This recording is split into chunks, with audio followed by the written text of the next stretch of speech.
જે પ્રકારે સરકારોએ ચૂંટણીઓ દરમિયાન અનેકવાર કીધું હતું કે છઠ્ઠી અનુસૂચિ લેહ અને લદ્દાખમાં લાગુ કરીશું, કાશ્મીરમાં 370 હટાવ્યા બાદ પણ એમણે ત્યાં છઠ્ઠી અનુસૂચિ અંતર્ગત ત્યાંના વિસ્તારને લેહ લદ્દાખને સમાવેશ કરવાની વાત કરી હતી।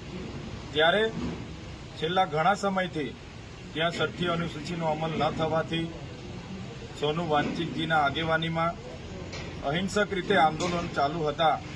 એમણે અનેકવાર લેહથી લઈને દિલ્હી સુધીની યાત્રાઓ પણ કરી અને ત્યાં બેસીને શાંતિપ્રિય રીતે એમણે ધરણાઓ પણ કરી, છતાં સરકારે એ લાગુ ન કરવાથી ત્યાંના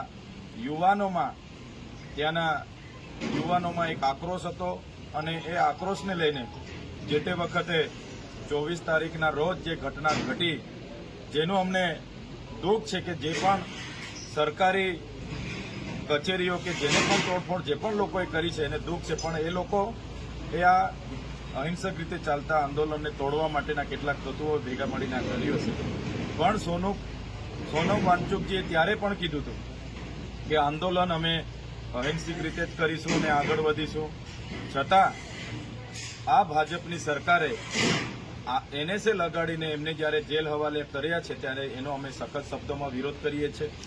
જે વ્યક્તિએ દેશની સેના માટે, દેશના વિજ્ઞાન માટે આટલું મોટું યોગદાન આપ્યું હોય, સમાજના ઉત્થાન માટે આટલું મોટું યોગદાન આપ્યું હોય, એ વ્યક્તિ પર રાષ્ટ્રદ્રોહીનો કેસ લાગુ કરવામાં આવે, જે ખૂબ જ ગંભીર બાબત છે। અને દેશમાં, લોકશાહી દેશમાં ભારતીય જનતા પાર્ટીની જે તાનાશાહી સરકાર કેન્દ્રમાં છે એનો આ એક પુરાવો છે।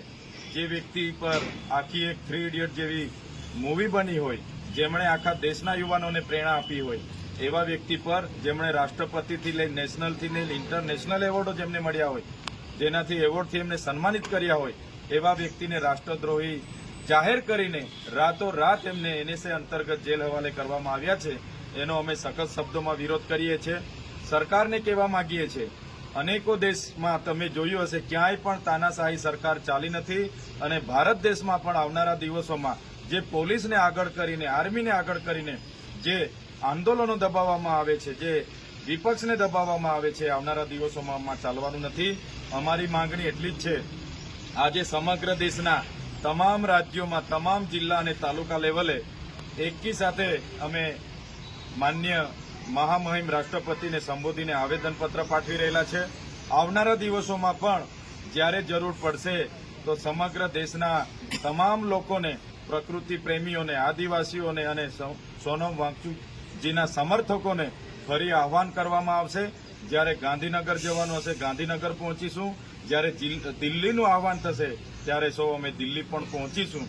અમારી માંગ છઠ્ઠી અનુસૂચિ લાગુ થાય અને સોનમ વાંગચુકજીની રિહાઈ થાય, આ માંગ અમારી છે। અને આ માંગ સંતોષવામાં નહીં આવશે તો આવનારા દિવસોમાં લોકોને જાગૃત કરીને પોતાના અધિકારો માટે લડતા અને ભેગા કરતા અમે આગળ વધીશું।